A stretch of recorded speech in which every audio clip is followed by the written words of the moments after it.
지금 당신의 마음에 단비가 내립니다. 나의 운명이 바뀌는 시간. 안녕하세요. 관계 단비입니다. 여러분, 기적은 내 마음속에서부터 시작됩니다. 오늘은 나의 영적 상태를 체크하는 방법에 대해서 공유하려고 합니다. 영적 상태를 계속해서 체크하는 것이 중요한 이유는 하나님께서 그렇게 하라고 하셨기 때문입니다. 고린도후서 13장 5절 말씀, 너희가 믿음에 있는가 너희 자신을 시험하고 너희 자신을 확증하라. 예수 그리스도께서 너희 안에 계신 줄을 너희가 스스로 알지 못하느냐? 그렇지 않으면 너희가 버리운 자니라. 아멘. 고대 그리스 철학자 소크라테스가 너 자신을 알라고 말한 의미는 자신이 무엇을 알고 무엇을 모르는지 깨닫고 진정한 지혜를 추구하라는 뜻입니다. 그는 예수님이 이 땅에 오시기 400여 년 전의 사람으로 복음을 듣지는 못했지만 그리스 로마 신이 아닌 그보다 더 절대적인 신, 하나님의 존재를 믿었습니다. 그는 국가가 믿지 않는 다른 신을 믿는다는 죄목으로 기소되었고 법정에서 이렇게 말했습니다. 나는 신이 나에게 부여한 임무를 수행하고 있다. 그 임무는 인간들에게 진리와 도덕적 선을 추구하도록 돕는 것이다. 이처럼 진리를 추구하는 삶은 언제나 세상에서 지탄을 받고 핍박을 받아왔습니다. 왜냐하면 이 세상은 아담과 하와가 마귀의 게임에 넘어가 하나님께 불순종하여 타락한 이래로 마귀의 권세로 넘어갔기 때문입니다. 마귀는 모든 피조물들 중에 가장 강교합니다. 사실 마귀도 타락하기 이전에는 하나님께 은혜를 충만히 받은 천사였기 때문에 하나님께서는 천사에게 하나님의 지혜와 능력을 부어주셨습니다. 그런데 그 받은 선물을 하나님을 배신하는 데 쓰자 그 지혜와 능력의 결과는 언제나 죽음과 멸망에 이르게 되는 것입니다. 여러분, 마귀는 지금도 존재하고 있고 우리 생각 속으로 들어와서 나만의 생각에 갇혀있게 만듭니다. 그래서 나의 영혼을 똑바로 바라보지 못하게 하고 자기 수준보다 자신을 높게 봐서 교만하게 만들거나 또는 자기 수준보다 아주 못하게 보아서 자괴감이 들게 만드는 것입니다. 저는 스스로 자신이 열려있고 깨어있다고 말하는 한 유명 인사와 대화를 해본 적이 있습니다. 그분은 TV에도 많이 나오는 유명 요리사였는데 제가 그분이 운영하는 식당에서 식사를 하던 도중 그분이 저희 테이블에 오셔서 함께 대화를 나누었습니다. 잠시 대화를 나누던 중 이분이 요리를 예술에 비교하며 자신이 독학으로 화가가 되었다고 하였습니다. 그러면서 자신 스스로 영적인 사람이라고 하였습니다. 저는 그분께 그렇다면 예수님을 믿으시나요? 라고 물었습니다. 그러자 그분은 예수님 하시며 그분을 잘 안다고 하였고 예수는 모든 생명의 에너지의 근원이라는 것을 영적인 세계에서 보았다고 말씀하셨습니다. 식당의 2층에 그분의 작품이 전시되어 있다고 해서 가보았습니다. 그런데 작품에서 무속신앙적인 느낌이 많이 들어서 제가 한 작품에 대해 어떤 의미인지 물었습니다. 그러자 그분은 불교의 환생에 대해 받은 영감을 표현하였다고 하는 것이었습니다. 저는 이분이 영적으로 혼란스러운 상황에 있다는 것을 알게 되었습니다. 그리고 한 사람의 영혼을 놓고 우리가 보지 못하는 영적 세계에서 엄청난 전쟁이 일어나고 있다는 사실도 알게 되었습니다. 하나님께서 그분에게 예수님이 어떤 존재인지 알려주셨음에도 마귀는 그분에게 예수님을 영접하지 못하게 하기 위해서 예수를 지식적으로 안다는 것에 만족하게 하고 자신의 욕심에 이끌려 예수님이 아닌 다른 영적 존재들을 따르게 하는 것입니다.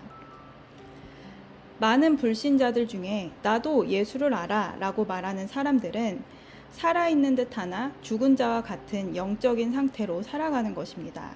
그런 사람들의 특징은 철학가, 예술가, 과학자들이 많고 인생의 진리를 다 아는 것처럼 말하나 정작 실생활을 들여다보면 먼저는 자신의 마음이 공허하고 외롭습니다. 또 자신의 생각이 아주 강하기 때문에 인간관계에서 특별히 부부 간의 문제가 많고 가족 간의 문제가 많이 일어납니다. 마귀는 이렇게 한 영혼을 평생 자신의 종으로 부리면서 그 사람과 그 사람 주변의 사람들을 괴롭히는 것입니다. 두 번째 영적 레벨부터는 예수님을 믿는 사람들의 이야기입니다. 사실 성경은 하나님을 믿는 사람들, 예수님을 믿는 사람들을 대상으로 쓰여졌다는 것을 알고 계십니까? 예수님도 공생의 기간에 이방인을 고치신 기록은 예외적인 일을 빼고는 없습니다. 마태복음 15장 24절 말씀, 예수께서 대답하여 가라사대 나는 이스라엘 집에 잃어버린 양 외에는 보내심을 받지 아니하였노라 하시니, 하나님을 믿고 있으나 마귀의 종이 되어 살아가는 성도들을 구원하시기 위해 오셨다고 말씀하십니다. 그래서 두 번째 영적 단계로 교회에 다니는 사람들이 있습니다. 그러나 교회에는 다니지만 진정한 회개를 한 번도 해본 적이 없는 사람들입니다. 저는 이런 사람들이 의외로 모태신앙인에게서 굉장히 많이 있는 것을 알게 되었습니다. 저처럼 20대 후반까지 불신자로 살다가 극적으로 하나님을 만난 사람들은 진실한 회개의 체험이 있습니다. 그러나 모태신앙 또는 아주 어릴 때부터 부모님 손을 잡고 교회에 다녔던 사람들은 의외로 회개의 체험이 많이 없다는 것을 알게 되었습니다. 예수님을 믿고 신앙 생활을 하는 것이 아니라 습관적인 종교 생활을 하고 있는 것입니다. 그런데 그런 분들의 대다수는 세상에서 꽤나 착하게 잘 살고 있는 사람들입니다. 안식일을 지키고 11조하고 술, 담배도 하지 않고 소위 말해 삐뚤어져 본 적 없는 경우가 많이 있습니다. 물론 완전히 반대인 경우도 있습니다. 차라리 완전히 삐뚤어져 본 사람은 낭떠러지 앞에서 혹은 인생의 밑바닥에서 구원의 은혜를 받고 회개하고 주님께 돌아오는 경우가 있습니다. 그런데 안타깝게도 착하게 살아왔던 사람들은 몸은 늘 교회에 있음에도 마음에 기쁨과 평안과 구원의 감격이 없습니다. 즉 신앙의 무기력증에 빠져있는 상태입니다. 저는 한 모태신앙 청년과 대화를 하면서 어쩌면 나 같은 불신자로 살았던 사람보다 모태신앙으로 어려서부터 교회에서 자랐던 사람들이 더 심적으로 힘들 수 있겠다는 생각을 했습니다. 청년은 30살이 넘도록 한 번도 교회를 빠져본 적은 없지만 아직 한 번도 진실한 회개나 은혜를 체험해 본 적이 없다고 하였습니다. 그런데 청년은 현재 깊은 좌절과 우울 가운데 있다고 하였습니다. 저는 그 청년에게 저의 간증과 함께 예수님을 바라보라는 이야기를 해주었습니다. 그러자 청년이 말했습니다. 저도 이 고난을 어떻게 헤쳐나와야 하는지 너무나 잘 알고 있어요. 예수님을 믿고 의지하고 말씀을 읽고 기도해야죠. 그런데 그게 도무지 안 돼요. 청년은 평생을 종교 서적의 주인공인 예수님을 지식으로 배웠고 신앙생활을 배우지 못했기 때문에 종교 규범이라는 틀로 자신을 옥죄는 삶을 살아왔습니다. 그렇기에 더더욱 하나님께 마음의 문을 열지 못하고 자신만의 동굴에서 문을 꽁꽁 잠그고 있는 것이었습니다.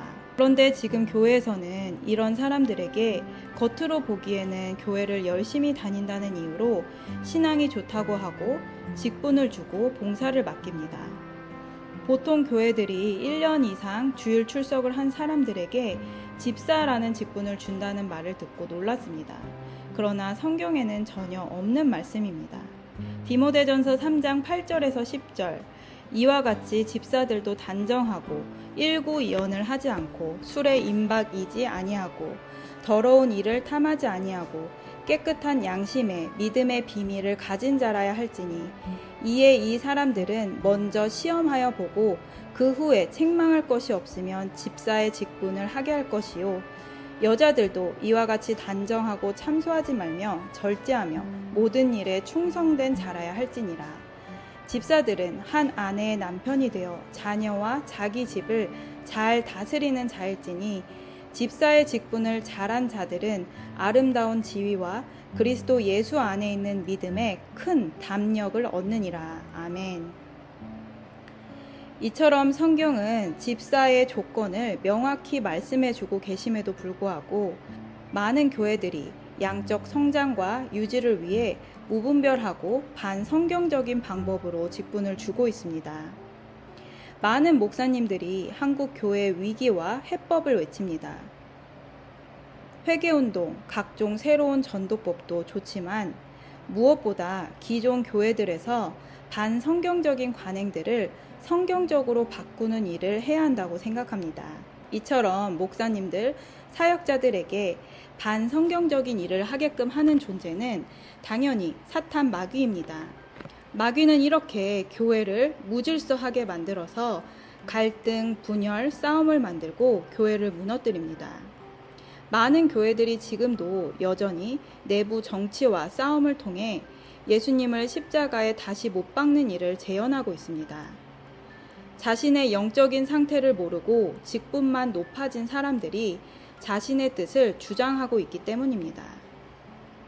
그래서 우리는 어떤 직분을 갖고 있든지 간에 성경에 맞춰서 나의 상태를 점검해야 합니다.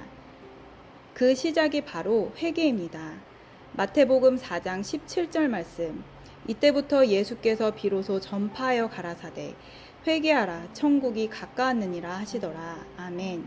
예수님께서 성령에 이끌려 40일간 금식하시고 마귀를 말씀으로 대적하신 후 전하신 첫 번째 말씀입니다. 천국에 들어갈 자격 첫 번째가 회개라는 것입니다. 회개한다고 해서 다 천국에 간다고 하지 않으셨습니다. 회개를 해야 천국이 가까워진다고 말씀하셨습니다. 그런데 우리는 교회를 다니면 천국에 간다고 믿고 있는 것입니다.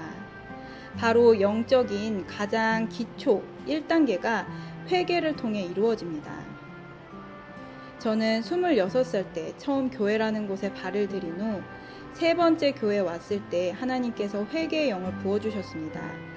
하나님을 믿지 않고 믿는 자들을 멸시했던 죄를 명확히 알게 하시고 그 죄로 인한 저의 생활 속에서 마귀가 지어준 짐들이 회개의 눈물과 함께 녹아내리는 경험을 했습니다.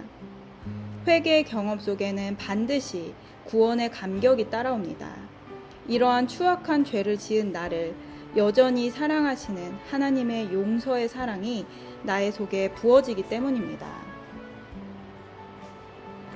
회개를 한 사람은 이후에 자연히 이제 나는 하나님을 위해 살겠다는 마음을 갖게 됩니다. 그리고 어떻게 해야 하나님을 위해 살 수 있을까 생각하게 됩니다. 그때부터 나의 영적 리더자를 통해 성경을 배우게 되고 성경에 쓰여 있는 대로 살고자 노력하게 되는 것입니다. 날 구원할 계획을 가지신 성부 하나님, 나의 구원을 실현시켜 주신 성자 예수님을 알게 되고 영원토록 나를 도와 나와 함께 천국까지 인도해 주실 성령 하나님을 알게 됩니다. 그러면 그때부터는 하나님과 더욱 깊이 교제하고 싶은 마음이 간절해지고 마귀의 유혹에 다시는 넘어지지 않기 위해 성령 충만 받기를 간절히 사모하는 마음이 생기는 것입니다. 성령 충만을 받은 사람은 그때부터 영의 사람, 하나님의 말씀에 순종할 수 있는 에너지, 힘이 생깁니다. 한 번에 강해지는 사람도 있지만 저의 경우에는 천천히 한 걸음씩 믿음의 분량에 따라 성장했습니다. 이처럼 영적 레벨 2단계는 성령 충만을 받았는가입니다. 성령 충만 속에 회개가 전제되어 있기 때문에 내가 혹 과거에 성령 충만을 받았다고 해도 다시 죄를 지었다면 1단계 회개로 다시 돌아가 다시 성령 충만을 받아야 하는 것입니다. 그런데 때때로 방언으로 기도하고 금식하며 부르짖어 통성으로 기도하지만 여전히 마음이 강팍하고 관계에서 트러블이 끊이지 않는 경우가 있습니다. 이유는 여전히 회개하지 못한 죄가 내 안에 들어있기 때문입니다. 요한일서 1장 9절 만일 우리가 우리 죄를 자백하면 저는 미쁘시고 의로우사 우리 죄를 사하시며 모든 불의에서 우리를 깨끗게 하실 것이요. 아멘. 민수기 5장 6절에서 7절 이스라엘 자손에게 이르라 남자나 여자나 사람들이 범하는 죄를 범하여 여호와께 패역하여 그 몸에 죄를 얻거든 그 지은 죄를 자복하고 그 죄값을 온전히 갚되 5분지 1을 더하여 그가 죄를 얻었던 그 본주에게 돌려줄 것이요. 아멘. 우리는 정직하게 나의 죄를 하나님 앞에 자백해야 합니다. 회개 없이 하나님은 그 어떤 은총도 내려줄 수 없으십니다. 내가 회개하지 않으면 나의 욕심대로 살게끔 내버려 두십니다. 로마서 1장 28절에서 32절 말씀. 저희가 마음에 하나님 두기를 싫어하매 하나님께서 저희를 그 상실한 마음대로 내어 버려두사 합당치 못한 일을 하게 하셨으니 모든 불의, 추악, 탐욕, 악의가 가득한 자요, 시기, 살인, 분쟁, 사기, 악독이 가득한 자요, 수군수군 하는 자요, 비방하는 자요, 하나님의 미워하시는 자요, 능욕하는 자요, 교만한 자요, 자랑하는 자요, 악을 도모하는 자요, 부모를 거역하는 자요, 우매한 자요, 배약하는 자요, 무정한 자요, 무자비한 자라.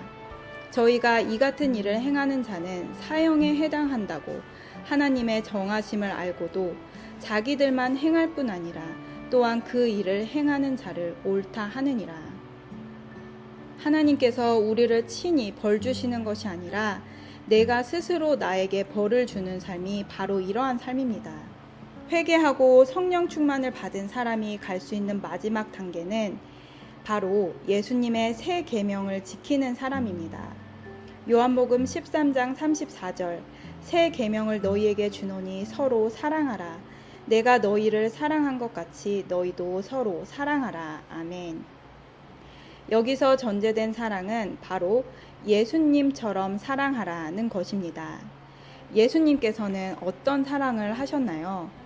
십자가에 달리시기까지 끝까지 제자들을 사랑하셨고 십자가에 달려 죽어가는 우편 강도를 낙원에 데려가기까지 사랑하셨으며 자신을 십자가에 못 박은 원수를 용서하기까지 사랑하셨습니다. 이것이 우리가 가야 할 영적인 최종 단계인 것입니다. 예수님의 사랑은 하나님을 사랑하는 데서만 그치지 않았습니다. 하나님을 사랑하기 때문에 하나님이 지으신 사람을 사랑하셨습니다. 이 사랑을 하기 위해 사도들도 몸부림을 쳤습니다. 대표적으로 사도 바울이 이 사랑을 실현하기 위해 몸부림쳤던 많은 기록들이 있습니다. 고린도전서 15장 31절 형제들아 내가 그리스도 예수 우리 주 안에서 가진 바 너희에게 대한 나의 자랑을 두고 단언하노니 나는 날마다 죽노라. 아멘. 갈라디아서 2장 20절 말씀 내가 그리스도와 함께 십자가에 못 박혔나니 그런즉 이제는 내가 산 것이 아니요 오직 내 안에 그리스도께서 사신 것이라. 이제 내가 육체 가운데 사는 것은 나를 사랑하사 나를 위하여 자기 몸을 버리신 하나님의 아들을 믿는 믿음 안에서 사는 것이라. 아멘. 진짜 사랑을 하기 위해서는 내가 먼저 죽어야 한다는 것입니다. 나의 자아, 나의 생각, 나의 고정관념, 나의 뜻, 나의 마음, 나의 주장, 나의 자존심이 죽어야 내 안에 계신 그리스도께서 부활하시는 것입니다. 저 또한 이 영적 레벨로 가기 위해서 저를 날마다 점검하고 회개하고 고치는 훈련을 받고 있습니다. 성령께서는 제가 사랑을 간절히 사모하는 마음을 아시기에 실생활 속에서도 저를 계속해서 권고해 주시고 힘을 주십니다. 물론 아직 저 또한 실수도 많고 허물도 많습니다. 성령께서 권고하시는데도 불쑥 나의 선악으로 타락한 자아가 튀어나올 때가 있습니다. 그러나 그럼에도 불구하고 저는 다시 회개하고 나를 고쳐가며 더욱 주님을 의지하는 삶을 살아가고 있습니다. 저보다도 하나님께서 제가 사랑의 사람으로 살아가기를 간절히 바라시기 때문입니다. 주님께서 제게 나와 함께 십자가에서 죽으면 너의 남편이 살고 너희 부부의 사랑을 통해 너의 자녀가 살고 너의 후손이 1000대 동안 은혜를 받는다는 말씀을 주셨습니다. 신명기 5장 10절 말씀 나를 사랑하고 내 계명을 지키는 자에게는 1000대까지 은혜를 베푸느니라. 아멘. 여러분, 모든 사람은 행복하게 살아야 할 의무가 있습니다. 그 행복을 우리 자녀와 후손들에게 물려줘야 할 의무가 있습니다. 행복의 근원이시며 행복의 주인이신 예수 그리스도의 은혜가 여러분의 삶에 임하기를 기도합니다. 이 영원한 행복, 영원한 생명을 찾는데 도움이 필요하시다면 영상 끝 연락처로 연락 주시기를 바랍니다. 오늘 영상은 여기까지입니다. 끝까지 시청해주신 여러분 감사합니다. 누구나 아름답습니다. 누구나 희망이 있습니다. 이상 메마른 관계 담비 같은 소식을 전하는 관계 담비였습니다. 오늘도 행복한 하루 되세요. 감사합니다. 영어로 된 사랑의 복음을 듣고자 하시는 분들께 생명을 품은 유튜브 채널 라이프 메카닉을 추천드립니다.